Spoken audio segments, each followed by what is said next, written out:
Hello and welcome to another video and podcast from Fantasy Football Scout. My name is Joe and today I'm joined by Fantasy Football Scout Deputy Editor Tom Freeman to have a look at his Game Week 4 team reveal. We did reveal that last week, so we've got a special focus this week on the captaincy. Welcome, Tom. How are you?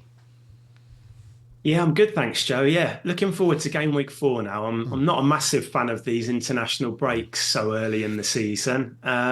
So yeah, only a few days away now. But how are you? You Yeah, okay? good. Yeah, I made my changes like at the weekend, Oh, last okay. weekend, when Oh, so I've been sitting on. I've made my two free transfers. I've just been it's right. been really long international break for me. Yeah. Um, Well, I haven't, but I knew what people who watched last week will know what I'm going to yeah, do. So it's yeah, been very similar to okay, me without actually pressing the no. button. So what we're going to do, we're just going to recap on Tom's thoughts for next week. Also, we are going to have a real focus on the captaincy because with Haaland and Salah in play for many people, they've both got great home fixtures, so it is a big Mm, choice. So we'll look in detail at that. We'll also have a look at our captaincy matrix. I did a team reveal video this week for myself. I also did a game week 4 wildcard video last week, and it was on that wildcard video. I do urge you to have a look at it. It was just if I was wildcarding now, this is what I would do kind of video. Um, I was talking about the captaincy and sort of stress testing my captaincy decisions over the next few weeks, and I said I'd talk about it in more detail on this show, and that's what sounds we're good. going to do. So before we do that, I just want to plug the members area. So any stats you see here, they're all from the members area as well. And yesterday's video I did with the team reveal, I used the planner tool as well. So I looked at my team in Nice. advance. That's on the app of Fantasy Football Scout as well. Do check that out. Do remember to press that like button. Does help us out. Do remember to subscribe so you can keep up to date with our latest videos and podcasts. Okay, Tom, I'll put your team up. And you can't see it at the moment in that you can see your team in the notes we did, but I put a certain player above your team Okay. to show the player that last week you said you were going to bring in. So if you can go through your Mm. team and the player that everyone can see on the video, but Yeah. for those on the podcast, it'll be a little surprise. The player you're going to bring Okay. in. So yeah, Okie what's your dokie. team and what you're going to do? Right, okay. So we've got Henderson in goal. Got three defenders, Alexander Arnold, Konza, and Robinson. Four across midfield, Saka for now, Minter, Eze, and Rogers. And then I've got up front Muniz, Haaland, and Isak. And on the bench, I've got Bentley, Smith Rowe, Porro, and Kwanzaa. Um, as everybody can see who's watching the video anyway, the planned move last week was Saka to Salah, and that hasn't changed. I've got 3 million in the bank, one free transfer. Um, I did have a little period over the weekend where I started to doubt it a little bit, just because I kind of am aware of what Saka can do in a North London derby. But of course, there's Rice missing. Odegaard went off injured last night. And that's going to weaken them, isn't it? Especially if Odegaard's out at the weekends. And I just think that getting in Salah now, it helps me in game week 5 for the captaincy, which we'll come on to Mm-hmm. in a bit. Obviously, Arsenal are up against City that week, so I want to look elsewhere from Haaland. Um, I do really like Luis Diaz going forward, but he's obviously coming back Mm-hmm. relatively late from the international break with the flights from Colombia. So I think everything kind of points towards Salah for my team at the Mm-hmm. moment. And sometimes the obvious move is the best move, and it Yeah. probably is this week. Yeah, I've done the same. I did the same, as I said at the beginning of the international break. Saka to Salah. Yes, I think Saka could get points, but over the two matches because he's got Man Yeah, City next, and yeah, Salah looks the best captain for game week 5. They're certainly at home to Bournemouth when Arsenal and Man City play each other, and also this week as well. I mean, for me, it was just. I mean, with my personal rankings, I went I was way up to about, I don't know, 300k or something before Salah played, and now I'm yeah, 1.2 million. So yeah. that's the effect of not having Salah. So if anything, he's a shield, but he'll be more of a sword next week, game week 5, when he's captain. He could be Yes. captain this week, which is Mm. so. In your game week 4 team, you're going to have Haaland and Salah. I've got the same. I'm probably going to go for Haaland. Yes. But I'll be very happy if I went for Salah as well. And I think those without Haaland will probably go for Salah. But Yeah, yeah, yeah. who are the best? So I've got on the screen at the moment. I've got the look at Salah and Haaland. These are the sort of things you can get easily from the FPL site.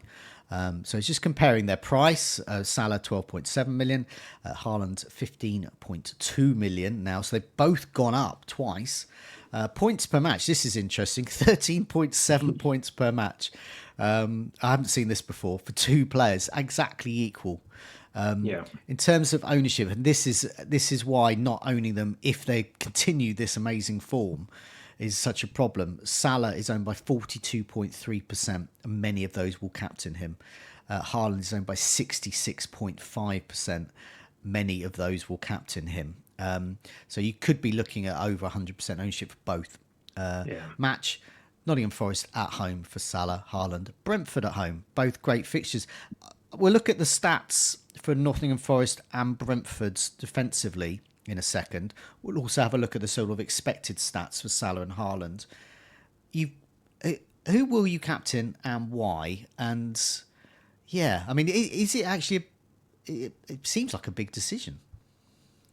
Yeah, I mean, I haven't been faced with this kind of decision. I've had Saka before, but obviously, I think I went Isak game week 1, but then since then it's been Haaland. But when you get like a real heavy hitter like Salah, who's at home against Forest, it becomes a decision. But for me, it's on Haaland this week, and I don't think I'll be swayed from that. I think he's got the superior goal threat. I mean, I know Salah brings that assist potential as well, but Haaland's he's taken a lot of shots this season. I think it's something like 14 to Salah's 10. But more than that, I mean, it's a 3 game sample. It's not so much stats for me at this stage of the season. It is eye test, I think, as well a lot. And Haaland just looks so sharp, doesn't he, Joe? Yeah, definitely. He's coming off that break over the summer, and I think a home game against Brentford, given how he has looked in these first 3 games, I would put him marginally ahead of Salah. Yeah, yeah, definitely. I feel with Haaland, I'm going to captain him until I don't, if you see what I mean. So next week, game week 5, got Arsenal. Yeah. That's when I'll be looking at Salah for the captaincy, just because of that fixture. But that's quite a rare fixture at the moment for Haaland. I can't think of many other teams that Haaland would be facing, even at Yeah. home, that where I wouldn't captain him. Maybe Liverpool itself themselves. Yeah, although Liverpool, that's still Arsenal. early days Yeah, under Slot, isn't it? yeah, We need to see. They've looked great so yeah, far, but we've got to take him on the opposition. So I yeah, think you're right. I think it's probably only Arsenal and maybe Liverpool. yeah. Definitely. Everyone else, I Yeah. think I would give a serious thought to captaining him at home. Yeah, definitely. Well, let's have a look at some further stats. So let's put these stats up on the screen. So what I've gone here, I've got 2 sets of stats here. I've Haaland and Salah, just some of their sort of under the bonnet expected type stats. And also I've looked at the defensive stats for Nottingham Forest and Brentford. So let's go for Haaland and Salah in detail first. You mentioned about those shots on target. Haaland, he's won a couple of fouls, and that's important just because it adds a little bit more to the bonus points for him. Haaland, he's had a shot every 26.7 minutes. That's amazing. And his minutes per expected goal involvement is every 68 minutes. Salah has won 5 fouls, once again, important for the bonus. Minutes per shot on target every 43.7 minutes. Not as good as Haaland, but still very, very good. And his minutes per expected goal involvement every 90 minutes. That's plain and simple. He's expected to be involved in a goal every match. And Haaland every match and a bit. So looking at those stats, I mean, you said you didn't sort of look at the stats with them. You're looking at the eye tests and stuff, but those stats are eye popping as well. Oh yeah, for sure. I will look at them, of course, and I do. But I just think 3 games in it can be. It's very opposition based, isn't it? Who you've played, how quickly the team is settled. But I think that yeah, that kind of shows it all. And I think with City as well, it feels like that team now with Grealish coming back into it and Doku and De Bruyne, they're creative players. They're creating for Haaland. Where with Salah, you've also got Jota in there. You've got Luis Diaz in there, and maybe those goals will be shared around a little bit more amongst them all. Salah's done incredibly well Yeah. so far, but that's my feeling with it. That if I think that City are going to score 2 or 3 against Brentford, there's a very good chance Haaland's going to be involved in a couple of those goals. And that's where I'm kind of leaning towards at the moment with it. But but both good options for sure.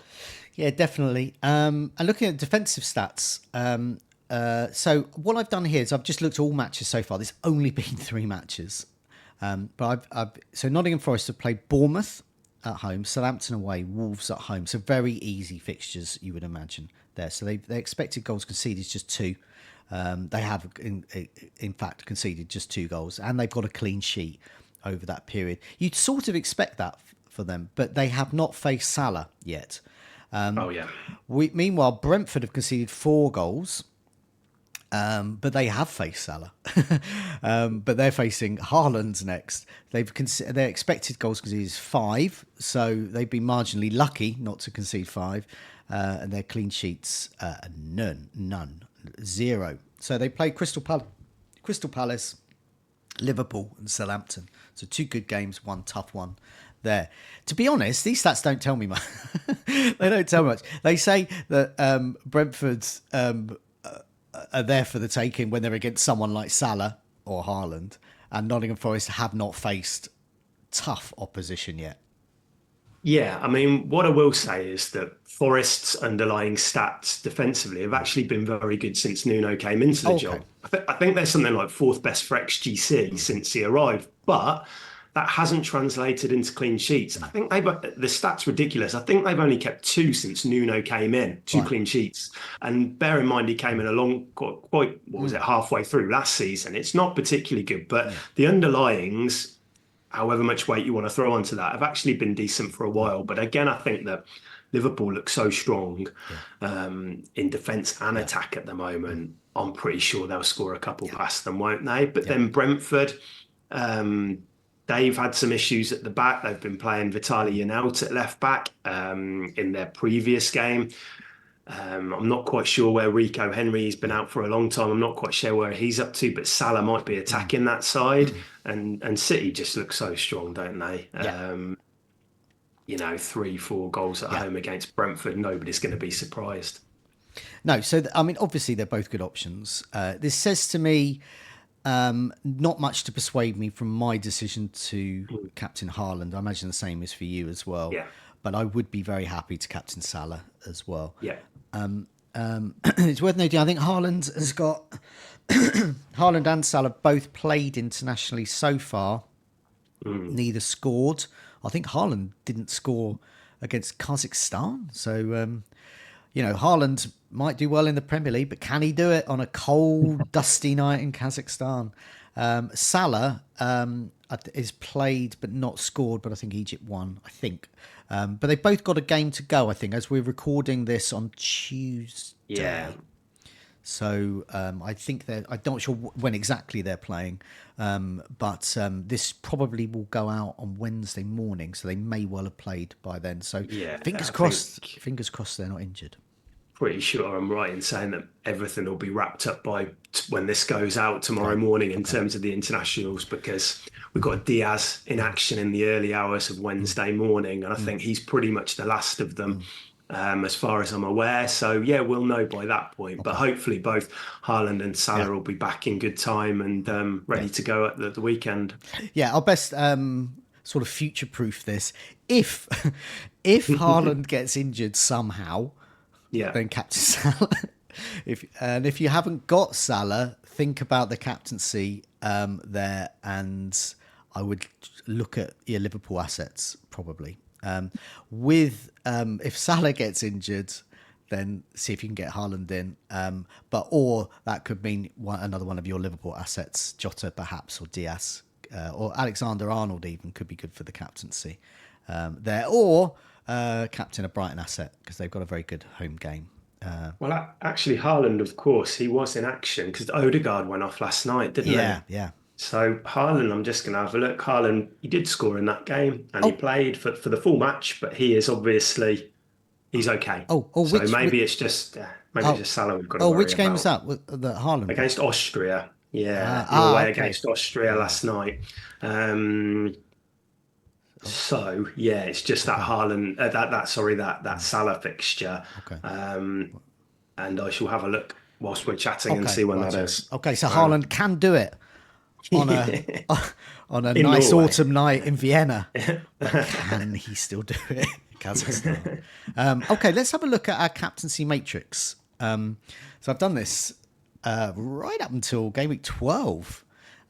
So what I've done here, and for the benefit of those listening on the podcast, I basically put who I think is the top choice of captain, and then backup. So this is where people, if they disagree with me, they can, obviously just mentally move whichever player you think is better into that top choice column as well. So I'll just go through it week by week. So game week 4, Haaland against Brentford, top choice, I say, but Salah at home to Nottingham Forest, Ollie Watkins possibly at home to Everton, and Palmer away to Bournemouth. I think are reasonable backup. Salah, of course, is a more than reasonable backup. I think we'll find that for the game week 4 one. Looking ahead though, game week 5. This is why Tom's keen to get Salah in. This is why I've already got him in. He's at home to Bournemouth. I think he's the top choice that week because Haaland plays Arsenal. Yeah. You could, if you've got Son at home to Brentford, maybe. Watkins at home to Wolves. But I don't like either of those as much as Salah. Would that be your take on that? No. Yeah, absolutely. Little bit concerned about Watkins' minutes, and I think he's going to start these games. But I think that when you've got Duran making such an impact off the bench, the opportunity is there for Emery to switch it up on 60 minutes if he wants to. Yeah. So I think that's a little bit of a concern for me. Yeah. And we've, of course, as well, we've got to start factoring in Champions League as well, which is on the horizon. So. Game week 6 is back to Arsenal. Saka is at home to Leicester. I think he is the top choice.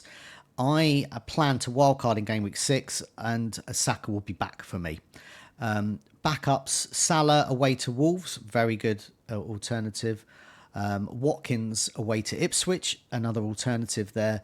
Haaland away to Newcastle is as good as a backup as those others I mentioned there, but it's Newcastle, and it's Newcastle at home. I just feel a bit better. It just doesn't make me want to captain. Saka is the one in game week 6, I think. Yeah, the only concern with that is they play PSG on the Tuesday. And so that game is in between Leicester and Southampton. Now, Arteta doesn't tend to rotate, especially Saka. Don't think it will be a problem, but you just need to be aware that Champions League is, and monitor obviously what happens in that. But yeah, when you put it like that fixture is the one we're going to be wildcarding, getting Saka in, probably hand the captaincy straight to him. Yeah, definitely. If it was another asset, so for example, Havertz is another player I'm keen on getting, but I wouldn't captain him. I don't think I would captain any other Arsenal player apart from Saka, because Saka, a bit like Anthony Gordon, Newcastle, even if there's a niggling doubt with an injury there, he just plays. I think Saka didn't play through injury once. I can't really. He just always makes that 11, doesn't he? And I think with Havertz, I mean, he could, I guess, if Odegaard's out, and I don't know how long he's going to be out, even if he's going to be out, but if he were to miss a few weeks, then that could potentially impact Havertz and his position in the team. Does he drop a little bit deeper then? And Jesus come in, something like that. So again, but I feel safer putting it on Saka, I think, and it's more comforting doing that. No. From game week 7, this is when it's Haaland time, and this is why Haaland may not lead my team. So game week 7 is at Fulham at home, and the backups there, I'd put Bowen in there at home to Ipswich. I think I cannot see a world where Bowen doesn't get a return in that game. I like him on a wild card. I think he could be a genuine option. Might not captain him over Haaland that week, but good player to have. Saka at home to Southampton, Salah away to Crystal Palace. That's just. It's always been controversial, hasn't it, with Salah Crystal Palace? He always seems to get really massive hauls, but sometimes doesn't start. I remember that game when he didn't start and everyone panicked. Yeah. And then he came on and scored 50, just eased out 15 points in the last half an hour. Yeah, I think took the captaincy off him, and I think I still played him. Yeah. But obviously those who slept through the deadline, it worked out for them Yeah. that week. And Palmer's good as well there. Palmer back into the equation here at home to Nottingham Forest. Haaland again. So basically game week 7, 8, 9, 10, 11. It's Haaland, I think, is the top captain. In 8, he has Wolves away. Salah has Chelsea at home, and Saka Bournemouth away. Both very good replacements there. And number 9, game week 9, Haaland at home to Southampton. I think Brian and Bomo are home to Ipswich. Yeah, nice. I can't.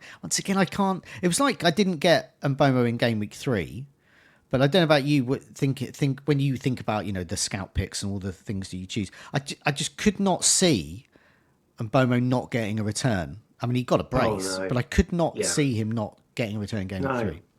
Yeah, I mean, he was in the scout picks. He was one of the first names on, and nobody did. There was no debate. He was just straight in. Yeah.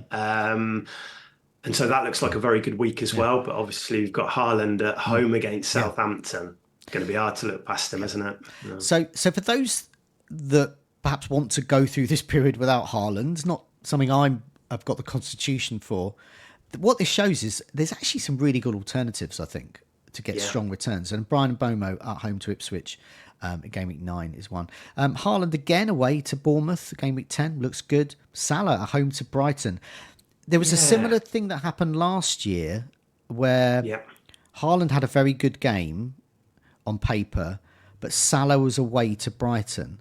And possibly because I'm a Brighton fan, you know what it's like you being a Villa fan. You always think that when your team is against someone like Haaland or Salah, you just think, they're just going to lose. And I just thought that. I just thought, Salah's going to get the better of Brighton here. And he did. And I can remember, I think that might have been the week I captained Son, I think, against him. Yes.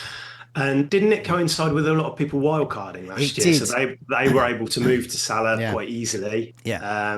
Whereas others were left behind. That felt like a really pivotal moment last year. Very swingy. So I think Salah is a player, if you don't own in game week 10, that may be the Brighton fan in me talking. I just think he's going to assume he's going to score. Haaland then has Brighton away. So once again, I think Haaland's the best option. Son at home to Ipswich looks a good backup there. And finally, game week 12, Salah at home to Southampton. And then Saka has Nottingham Forest away. And Haaland has Tottenham at home. So, all strong fixtures there. But yeah, it's difficult to juggle all of these. I've had comments in my wildcard videos and team reveals like, "Oh, why haven't you got so and so?" Or what, why are you moving between these players? Well, because at various points, I want Saka, I want Salah, I want Haaland, and if you have all three, you just can't have a credible other rest of the team. I don't think. No, and I do think people on a game week 6 wildcard, I think there will be some that say, I'm not gonna get Haaland, because it'll probably be 15.3, 15.4 by that point. And you can see from this table that if you went with a combination of Salah, Saka, Palmer, and then you have something like Mbomo as well in there, which is doable, it'll be really interesting to see. That run for Haaland looks scary when you look at the fixtures that they've got. I'm going to go with him on that wild card for sure, but I just think it's interesting this year that there are different ways of playing. Some people haven't had Haaland in the first 3 game weeks and they still had reasonable starts because they've got Salah. So it would just be interesting to see different strategies and player combinations. Definitely, and as you mentioned Champions League as well.